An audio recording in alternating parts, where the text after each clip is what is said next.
추석 명절 연휴 기간인데 이렇게 하나님 앞에 예배하는 여러분 가운데 더도 말고 덜도 말고 한가위만 같아라, 이런 말이 여러분의 실제 삶이 되시기를 주님의 이름으로 축복합니다.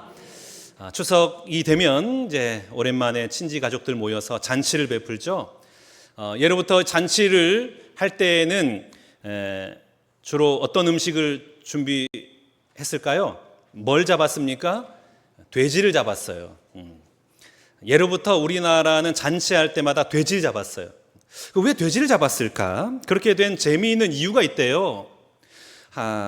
잔치를 앞에 두고 있던 주인이 소를 잡으려고 하니까 소가 하는 말이, 주인님, 내가 죽으면 밭을 누가 갑니까?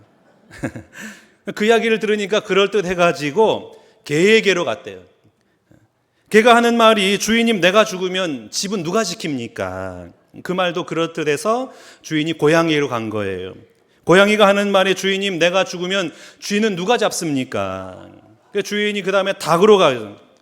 닭이 하는 말이, 주인님, 내가 죽으면 새벽에 잠은 누가 깨고 알은 누가 낳습니까? 그 말도 그럴듯해가지고 주인이 돼지에게로 갔대요. 그런데 이 돼지가 아무 말도 없이 주구장창 먹기만 하더래요. 그래서 주인이 할 일 없는 돼지를 잡게 되었다, 이제 이런 이야기가 있습니다. 담당하는 일이 없으면 잡아 먹히는 거예요. 여러분, 우리에게도 하나님께서 주신 사명이 있습니다.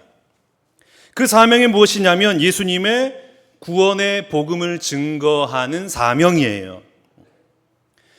이번 추석 연휴 기간에 우리 친지 가족들이 만나서 그저 먹고 즐기는 그런 시간이 아니라 사명 감당하는 구원의 복음을 증거하는 여러분 될 수 있기를 축복합니다. 어떻게 해요?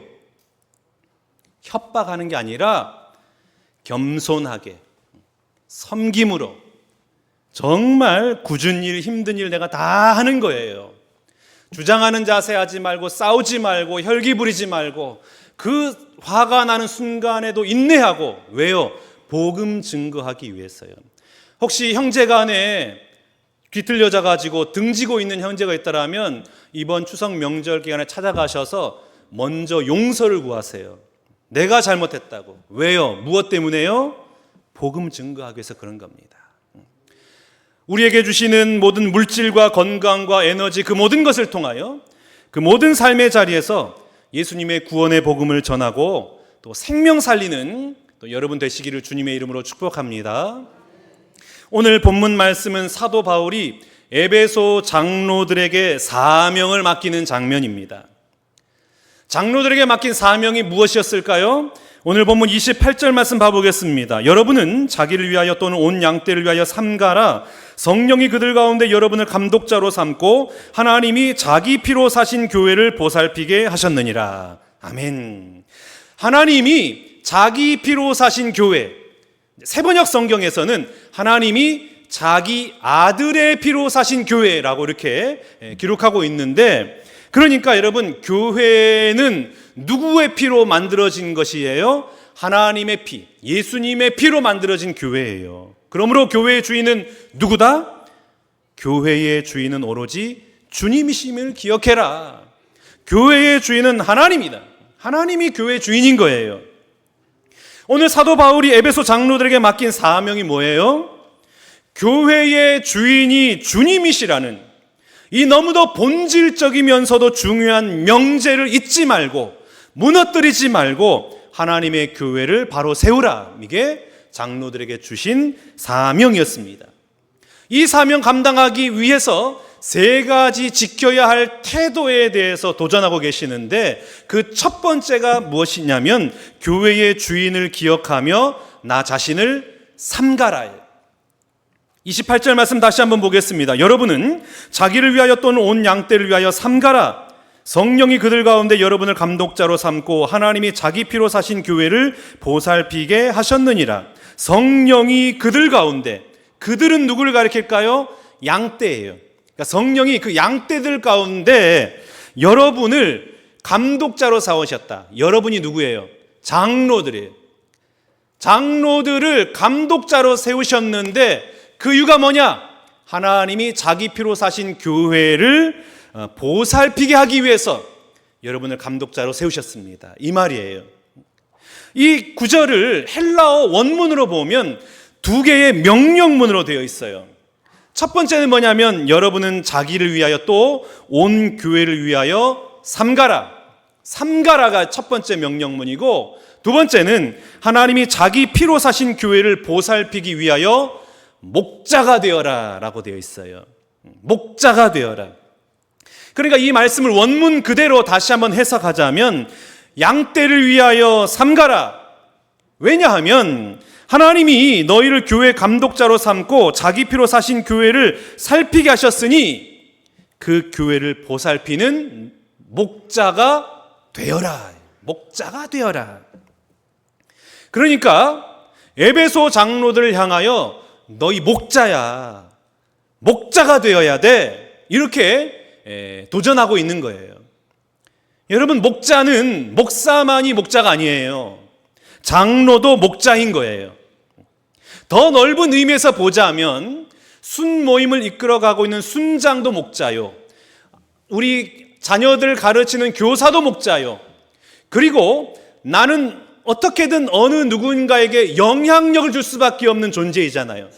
그런 의미에서 우리 모든 성도는 세상에 영향력을 주는 목자인 거예요. 우리를 하나님은 목자로 부르셨어요.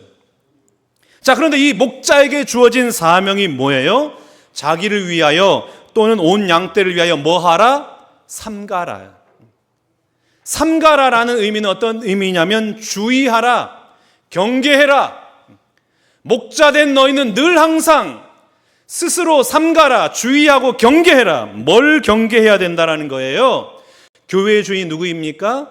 주님이신, 교회의 주인 하나님이신데 사람이 아니고 주님이세요. 목사도 아니고 장로도 아니고 성도 개개인도 아니라 교회의 주인은 오직 예수 그리스도 한 분이세요. 그런데 이 너무나도 당연하고 이 본질적인 교회의 주인은 주님이심을 망각한 사람들이 교회에 있었던 거예요. 29절과 30절 말씀 보겠습니다. 내가 떠난 후에 사나운 이리가 여러분에게 들어와서 그 양떼를 아끼지 아니하며 또한 여러분 중에서도 제자들을 끌어 자기를 따르게 하려고 어그러진 말을 하는 사람들이 일어날 줄을 내가 아노라.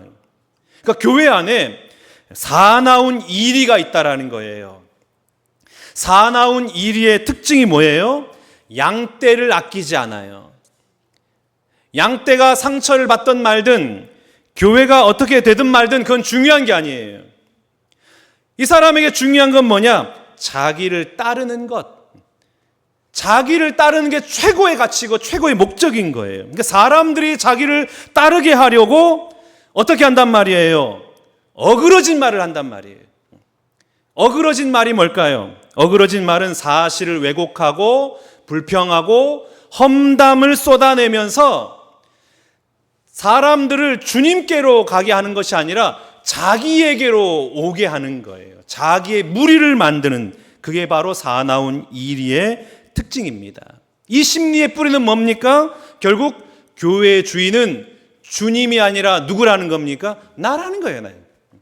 내가 교회의 주인인 거예요. 더 정확하게 말하면 내 뜻, 내 자존심, 내 기분, 내 이름, 내 업적, 내 유익, 이게 제일 중요해요. 그러니까 내가 원하는 대로 따라오는 게 제일 중요한 거예요. 그러니까 그분 안에는, 사나운 이리 안에는 뭐가 없어요? 교회의 주인은 주님이시라는 이 너무나도 명확하고 절대적인 명제가 흔들리는 거예요. 그래서 사도 바울이 뭐라고 말하는 겁니까? 너희 자신을 삼가라. 스스로 되돌아봐라. 혹시 나는 내가 교회의 주인으로 착각하고 있지 않는지 되돌아봐라. 경계해라. 내가 내뱉는 이 말은 누구를 위한 말인가? 내가 하고 있는 이 행동은 누구의 유익을 위한 행동인가? 돌아보라는 거예요. 여러분, 오늘 내가 비난하고 불평하고 험담하는 것은 대부분 자신 때문에 하는 거예요.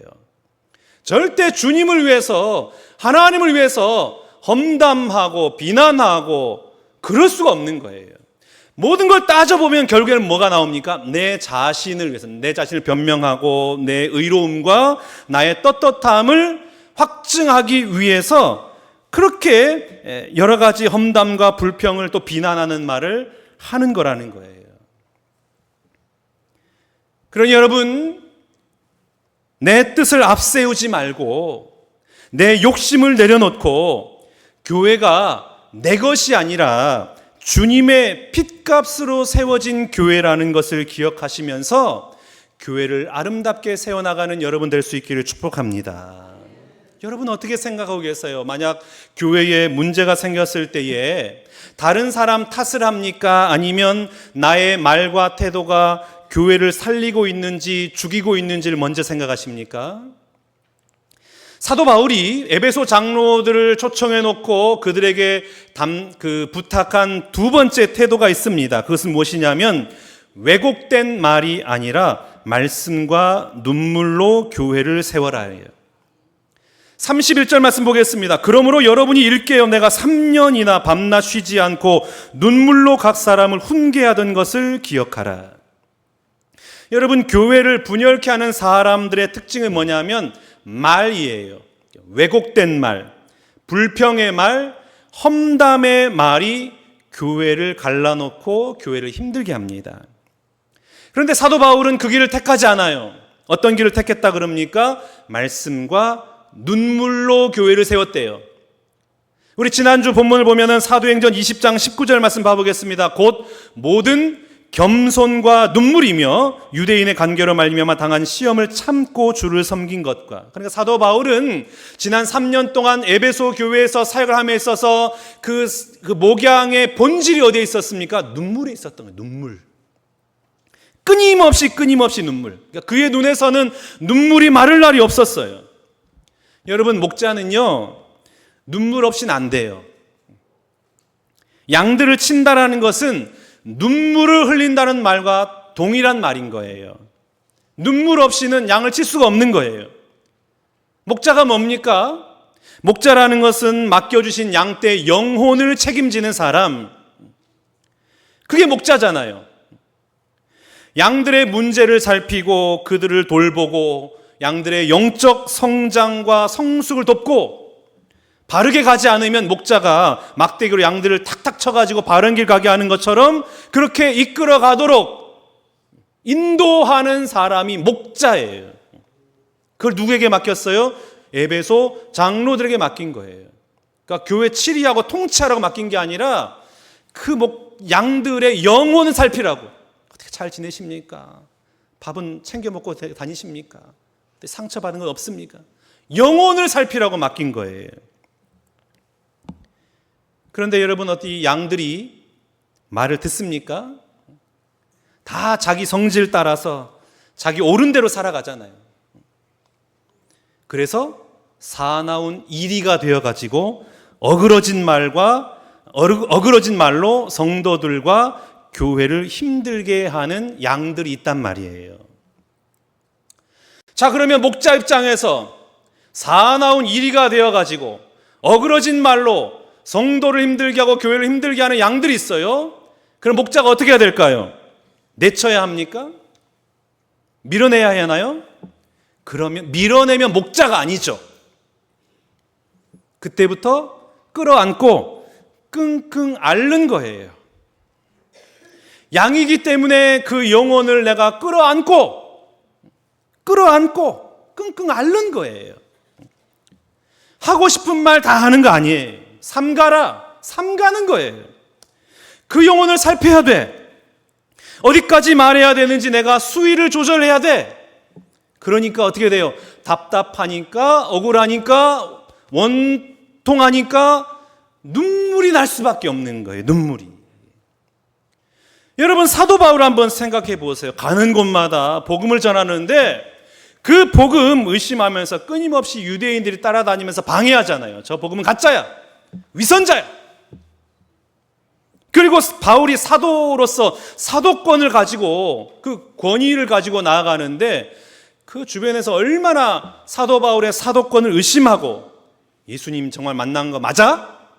예수님으로부터 사명 부여받은 거 맞아? 의심하는 사람들이 너무나 많았단 말이에요. 그러니까 에베소 교회 성도들 향하여서 사도 바울이 어떻게 합니까? 눈물을 흘린 거예요. 눈물을 흘릴 수밖에 없는 거죠. 저도 이제 목회를 하다 보면 여러 가지 유언비어가 돌아다닐 때가 많습니다.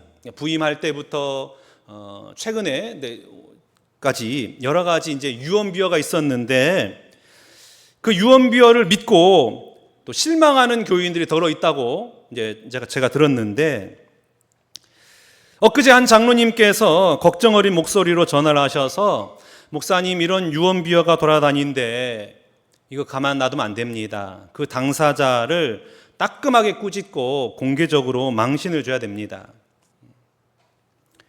제가 어떻게 반응한 게 맞을까요? 그 사람 드러내서 창피를 주고 면박을 주면 제 속은 시원하겠지만, 그때부터 그 사람하고는 원수가 되는 거예요. 그러면 목회가 되겠습니까? 목회가 안 되죠. 그래서 어떻게 반응해요? 제가 부족해서 그런가 보죠. 제가 얼마나 마음에 안 들었으면 그렇게 그런 말들을 만들어내겠어요. 저도 저지만 그분의 삶이 얼마나 지옥과 같은 삶을 살겠어요. 예배하는 게 아닐 것이고, 사는 게 아닐 터인데, 그 하늘에 평안함은 없고, 그 은혜는 없고, 그 기쁨은 없고, 온통 속에 그냥 울분이 있고 미움과 증오가 있으니 얼마나 지옥과 같은 삶을 살겠어요.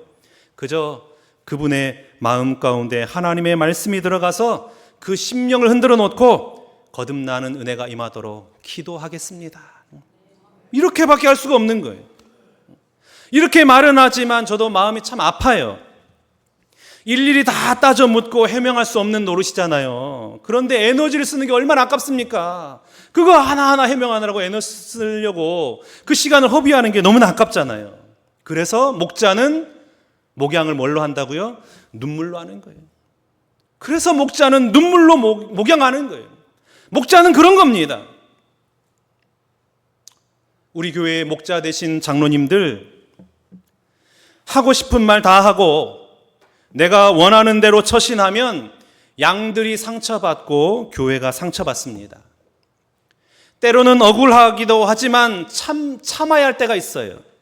양떼를 위해서 정말 하기 싫은 일임에도 불구하고 내가 감당해야 할 때가 있어요.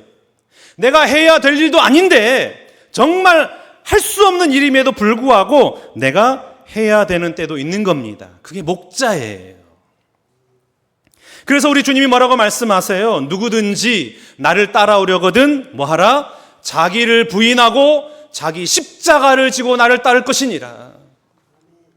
자기를 부인하지 않고 자기 십자가를 지지 않으면 이거 감당 못하는 거예요. 그래서 사도 바울이 32절 말씀에 이렇게 이 장로들을 도전합니다. 지금 내가 여러분을 주와 및 그 은혜의 말씀에 부탁하노니 그랬잖아요. 말씀에 부탁하노니. 여러분, 교회를 세우는 힘은 말이 아니에요. 교회를 살리는 힘은 하나님의 말씀입니다. 그리고 그 말씀이 우리 심령 깊은 곳에 심겨질 때에 그 말씀을 따라서 서로 손을 잡고 부둥켜 안고 눈물로 기도해서 하나님이 원하시는 아름다운 교회 공동체를 만들어 나갈 수 있는 겁니다.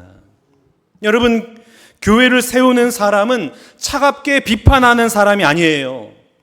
눈물로 사랑하고 품는 사람, 그 사람에 의해서 교회가 세워지는 거예요. 내가 교회를 향해 흘리는 눈물이 곧 교회를 세우는 힘이 되는 것입니다. 그러면 오늘 예배하는 여러분 모두 가운데 말씀을 펼쳐드리세요. 그리고 그 말씀을 근거로 기도하시고 눈물로 기도해서 주님께서 핏값으로 사신 이 신광교회를 은혜 위에 든든히 세워나가시기를 주님의 이름으로 축복합니다. 세 번째 자세와 태도가 있습니다. 그건 뭐냐면 받으려는 자가 아니라 주는 자가 되어라. 35절 말씀 보겠습니다. 범사에 여러분에게 모본을 보여준 바와 같이 수고하여 약한 사람들을 돕고 또 주 예수께서 친히 말씀하신 바 주는 것이 받는 것보다 복이 있다 하심을 기억하여야 할지니라. 사도 바울이 마지막에 이렇게 말하는 거예요. 나는 은도, 금도, 의복도 탐한 적이 없다. 오히려 내가 손수 일해서 연약한 사람들을 도왔다. 그러므로 주는 것이 받는 것보다 복이 있다. 여러분, 교회를 무너뜨리는 사람은 늘 받으려고만 해요. 인정받으려고 하고, 사랑받으려고 하고, 더 가지려 하고, 더 이익을 챙기려 해요. 그러나 사도 바울은 정반대였죠. 주고 섬기고 연약한 자를 도왔어요. 여러분, 교회는 받으려는 사람 때문에 힘을 잃습니다. 그러나 교회는 주려는 사람들 때문에 살아나는 거예요. 내가 조금 더 내어주고 내가 조금 더 섬길 때에 교회는 분란이 아니라 사랑의 공동체로 세워지는 거예요. 제가 지난 몇 달 동안 계속해서 새벽마다 예배 때마다 기도하는 항암 치료하신 권사님이 계세요. 그 권사님께서 10월 첫째 날에 저를 찾아오셨는데 자신의 이야기를 하시더라고요. 목사님, 제가 한 달 전까지 항암 치료를 받았는데 이제 병원에서 더 이상 다른 방도가 없으니 그만 오라고 합니다. 사형 선고를 받은 것과 마찬가지인 거예요. 그래서 제가 너무나 마음이 무겁고 미안해서 뭐라 드릴 말씀이 없더라고요. 내가 기도의 능력이 있었더라면 그 권사님 기도에서 좀 차도가 있고 살아날 텐데 너무나 미안하더라고요. 너무나 죄송하더라고요. 그래서 제가 해드릴 수 있는 게 기도밖에 없어서 그 권사님 위해서 기도해 드렸어요. 하나님, 주의 여종을 살려 주옵소서, 치유하여 주옵소서, 하늘의 기적을 맛보게 하여 주옵소서. 기도가 끝나니까 이 권사님께서 봉투를 하나 꺼내시면서 하시는 말이, 그 전에 자신이 병원을 다니지 않게 되면 그 병원비 제가 헌금하겠습니다. 이렇게 기도하셨나 봐요. 그 말의 뜻이 뭡니까? 하나님이 고쳐주시면, 완치되면, 치료하면 살려주신 것에 대한 감사의 의미로 헌금하겠다는 뜻이잖아요. 그런데 하신 말씀이 살아나서 병원 안 간 거나 방법이 없어서 병원 안 간 거는 마찬가지니 그 병원비를 비전센터 리모델링에 써달라고 이제 거액을 헌금하신 거예요. 울상이 되어서 절망하면서 어쩔 수 없이 드린 것이 아니라 정말 그 얼굴이 환하게 웃으시면서 드리시더라고요. 제가 그 봉투를 받아들었는데 제 그 받아든 손이 너무나 부끄러운 거예요. 내가 과연 이걸 받을 자격이 있는가? 그리고 한편으로는 너무나 마음이 아프더라고요. 얼마나 힘드셨을까? 그리고 또 다른 한편으로는 그 믿음이 너무나 대단해 보이는 거예요. 어떻게 저럴 수가 있는가? 너무나 존경스럽고 고개가 숙여졌어요. 그래서 내가 그 봉투 붙들고 다시금 눈물로 기도를 했습니다. 주님, 주의 여종을 불쌍히 여겨 주옵소서. 주의 여종을 보시고 생명을 연장시켜 주시옵소서. 이것은 단순한 병원비를 드리는 것이 아니라 자신의 생명을 하나님 앞에 바치는 것이오니 주여 하늘의 기적을 허락하여 주시옵소서. 제가 기도를 마무리하고 이 권사님과 약속한 것이 있습니다. 권사님, 내년 10월 1일에 우리 이 자리에서 다시 손잡고 꼭 다시 한번 기도하십시다. 권사님이 돌아가신 이후에 한참을 멍하니 있었습니다. 가슴이 너무나 먹먹해요. 그 먹먹함 속에 주어지는 감동이 있었어요. 은혜가 있었고 도전이 있었어요. 너무나 감사가 되더라고요. 그리고 오늘 이 말씀이 제 마음에 너무나 절실하게 다가오는 거예요. 주는 것이 받는 것보다 복이 있도다. 여러분, 어느 쪽이 복되나요? 여러분은 어느 쪽을 기뻐합니까? 여러분은 어디에 행복이 있다고 생각하세요? 한번 스스로 물어보세요. 어디에 불행이 있고 어디에 행복이 있다고 나는 믿고 있는가?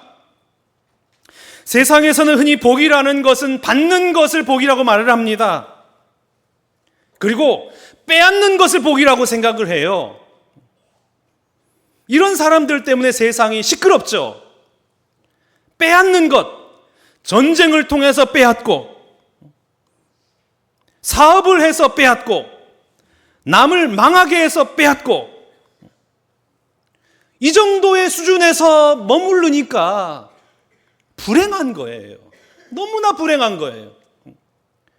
이 땅에 유일한 불행이 있다면 그것은 주는 것을 불행으로 아는 것이 불행인 거예요. 오늘 주님 우리에게 말씀하십니다. 주는 자가 복이 있다. 여러분 얼마나 받으려고 하십니까? 얼마나 더 누려야 되겠습니까? 우리가 얼마나 욕심이 많냐면 심지어 식사 기도할 때에도 하나님 이렇게 맛있는 음식, 이렇게 좋은 음식 주셔서 감사합니다. 감사하는 마음으로 먹겠습니다. 아멘 하고 끝나면 되지만 꼭 거기에 토를 달아요. 하나님 좋은 음식 주셔서 감사합니다. 이 음식 먹고 건강하게 해주시고 부족함 없게 하시고 잘 되게 해주시고 이것도 되게 하시고 저것도 되게 하시고 끝이 없는 거예요. 끝이 없는 거예요. 그냥 주신 것에 감사하며 먹으면 될 텐데 그 감사하는 것이 아니라 그냥 준 것 거기에 덧붙여가지고 이것도 해달라 저것도 해달라 욕심이 끝이 없는 거예요. 왜 이렇게 우리는 달라는 소리만 하고 있는지 모르겠습니다. 여러분 우리가 한탄했으면 좋겠어요. 왜 나에게는 그같이 주려는 마음은 없는가? 난 왜 이토록 이기적인가? 하나님, 저도 주는 사람 되게 하여 주옵소서. 줄 수 있게 하시옵소서. 좀 더 후하게 주게 하옵소서. 받는 자가 복이 있는 것이 아니라 주는 자가 복되다는 것을 깨달아 알게 하여 주옵소서. 그래서 여러분 주는 것으로 말미암아 사람을 살리고 교회를 살려나가는 여러분 될 수 있기를 축복합니다. 사랑하는 우리 신관계 성도 여러분, 오늘 사도 바울은 왜 교회의 주인을 기억하라고 말씀하셨을까요? 에베소 교회 안에 자기 세력 만들고 어그러진 말로 성도를 흔들고 받으려고만 하는 사람들이 있었기 때문입니다. 그러나 성경은 우리에게 이렇게 말씀하세요. 교회의 주인이 주님이심을 분명히 기억하고 너 자신을 삼가라. 왜곡된 말이 아니라 말씀과 눈물로 교회를 세워나가라. 받으려고만 하지 말고 주는 자가 되어 하나님의 교회를 아름답게 만들어 나가라. 이 결단이 저와 여러분의 고백이 되어서 우리 신광교회를 주님 뜻에 합당하게 아름답게 세워나가시기를 주님의 이름으로 축원합니다.